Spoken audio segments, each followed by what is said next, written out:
ஆன்மீகம் ஆனந்தம் சேனலுக்கு உங்களை அன்போடு வரவேற்கிறேன். ஆதிசங்கரர் அருளிய சௌந்தர்ய லகரியில் 44வது ஸ்லோகத்தினையும் அதற்குரிய மகிமையையும் இந்த பதிவில் நாம் பார்க்கலாம். மன உளைச்சல் நீங்கி ஆயுள் ஆரோக்கிய சௌக்கியம் பெறுவதற்கு இந்த ஸ்லோகத்தை துதிக்க வேண்டும். ஸ்ரீ குருப்யோ நமஹ. तनोतु क्षेमं नस्तव वदन सौन्दर्यलहरी परिवाहश्रोतः सरनिरिव सीमन्तसरनिः वहन्ती सिन्दूरं प्रबलकबरी भारतिमिर द्विषां बृन्दैर्बन्दी कृतमिव नवीनार्ककिरणम्. இந்த ஸ்லோகத்திற்குரிய தமிழ் விளக்கத்தை பார்க்கலாம்.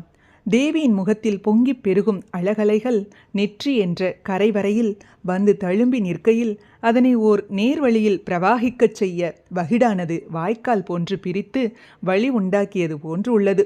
இந்த வகிட்டின் தொடக்கத்தில் சிறிய வட்டமாக குங்குமமிட்டு அதனை இந்த வகிட்டில் நீளமான கோடு போன்று அணிந்துள்ள தேவியின் இந்த அழகானது எவ்வகையிலாவது சூரியனை வெற்றி கொள்ள எண்ணியிருந்த இருள் தனது நல்வினை பயனாக தேவியின் கூந்தலில் போய் இடம் கொண்டது.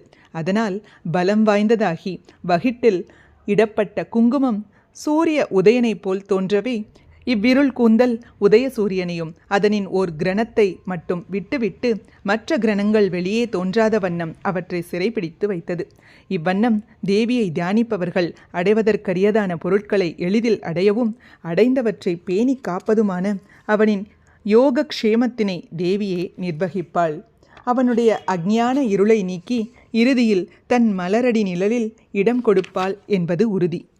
எளிதாக சொல்ல வேண்டுமென்றால், அம்மா, அடர்ந்த இருள் சூழ்ந்த இடத்தில் சிறை வைக்கப்பட்ட பால சூரியனது ஒளி போன்று சிந்தூரத்தை தரித்து கொண்டு இருப்பதும் உன் முக அழகானன் வெள்ளத்திற்கு கால்வாய் போன்றதான உனது கேசத்தின் வகிடானது எங்களுக்கு சகலவிதமான க்ஷேமங்களையும் நன்மைகளையும் தரட்டும் என்று ஆசிரியர் விளக்குகிறார்.